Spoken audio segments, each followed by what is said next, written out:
In this video, I'll show you how to reset a Philips universal remote. And I will also show a picture of my dog at the very end, because he's very cute. Step 1. Remove a battery and discharge.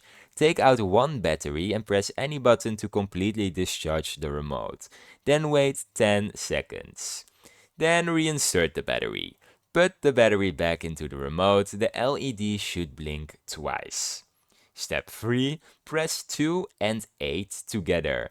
Within 6 seconds after reinserting the battery, press and hold the 2 and 8 buttons together. The LED will now blink twice. Step 4. Enter a code 981. Type the secret code, no, it's not that secret, 981. The LED blinks 4 times to confirm the reset. And that is how you reset your Philips Universal Remote. It's actually pretty easy.